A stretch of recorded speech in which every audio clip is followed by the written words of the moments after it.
Hello, it's 1 o'clock again here in the Mountain Time Zone, doing another Facebook Live. And it's really fun with our community. I just got off the phone with a personal friend of mine and someone that has spoken at my boot camp. She's coming back in January, Martina Reyes in Puerto Rico, and I just found out that Jersey, you guys are friends and you're in Mexico. So thank you so much for just joining and supporting and sharing, liking, doing the hearts, all that kind of stuff. Jersey, I just sent a shout out to you. Welcome to the Facebook Live. I was just speaking with Martina, and she was saying how cool you are. And absolutely, I already knew that. So anyway, today I wanted to talk about something that many times that we ignore, something that is right in front of us. And the topic that I got was, are we running out of gas? With Indianapolis 500 cars, Formula cars, stock cars, in their races, they have only a certain amount of fuel that they're allowed in the race. And the worst thing that can happen to them, hey Ray, is that they get two-thirds or right to the end of the race. They could even be leading, it's happened, and they run out of gas and they're not able to finish the race. And so as business owners, entrepreneurs, we have this tendency, and actually even employees, managers, we have this tendency to just run until we are exhausted and we don't have anything left. So, hey Ray, thanks for the shout out there. And so I wanted to, get a perspective. Number one, do we have a job, or are we just, are we the boss? Are we the owner, the business owner? If we go away, does everything stop? And so there's some things that I'm going to suggest here that are going to allow you to, quote, sharpen the saw.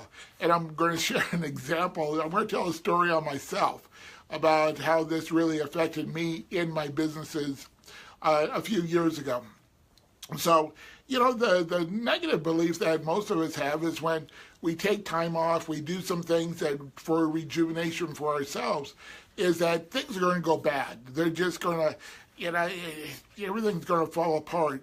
No one can do it as well as we can. And, that may be true, but the idea is that it can still get done well.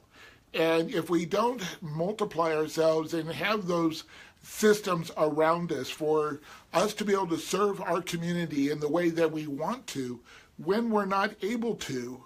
Hey, Janet, good to see you.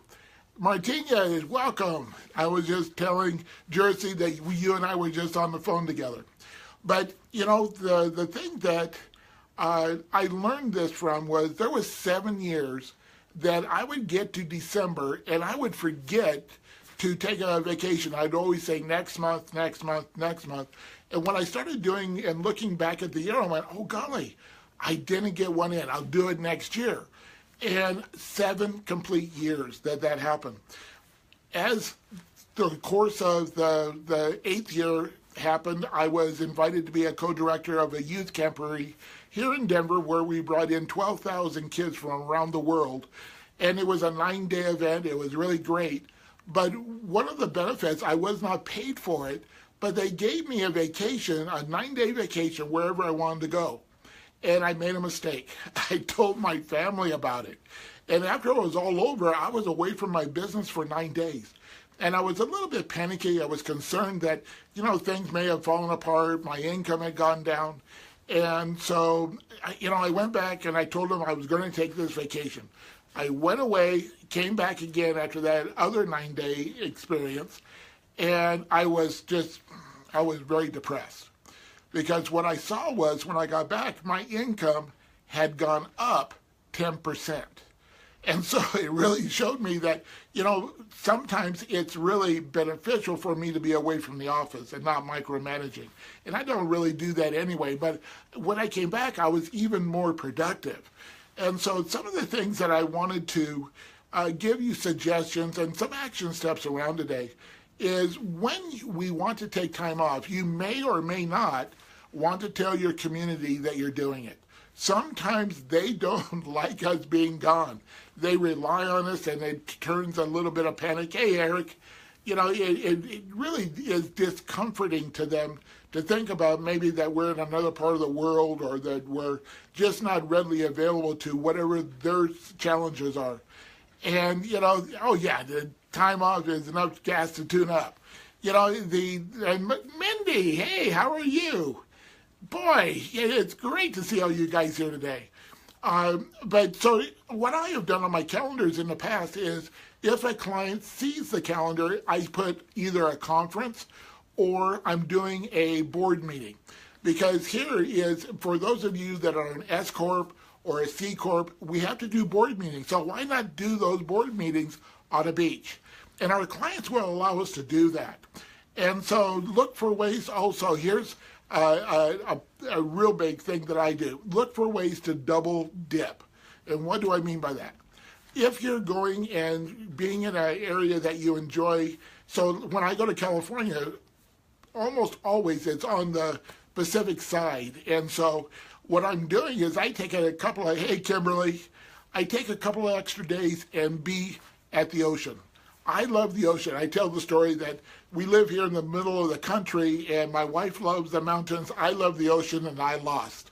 But whenever I get a chance to, if I'm speaking, if I'm coaching, if I'm going to a conference where I get to be by the water, I make I make arrangements. Boy, that was the word I was looking for. I make arrangements so I can take advantage of that trip and get a couple extra days just for me to be able to center, think. And the thing that I enjoy when I do that time off is that my creative side starts to come up again. I'm able to capture some of the ideas and thoughts that I want to implement in my business, in my life. And if I hadn't done that, I would be so focused on what I'm doing that I would just bypass those things and not be able to really fulfill the things. Hey, Eric, be able to create that new generation or regeneration of myself, for not only for me, but also my clients, and schedule it.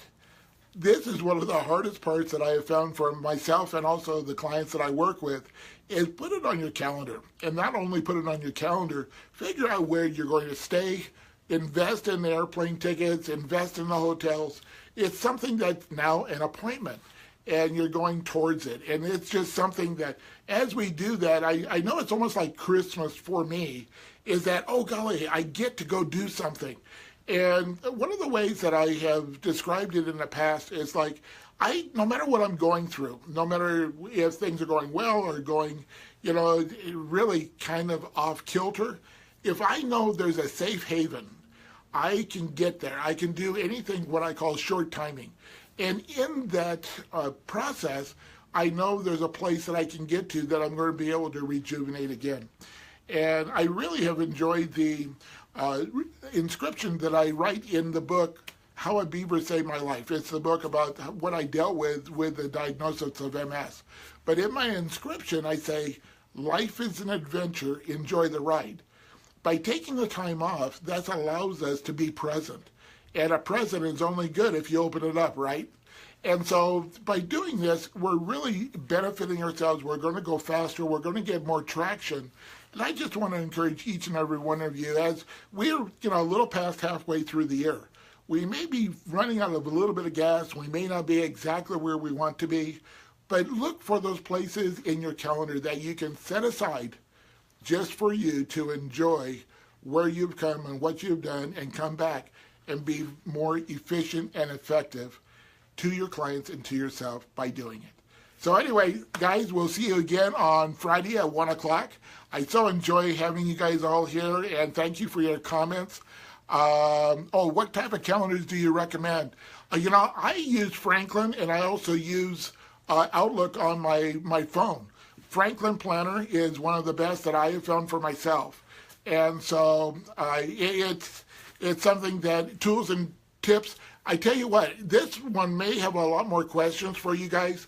At the bottom in my screen, I put my personal email address, Gary@GaryBarnesInternational.com.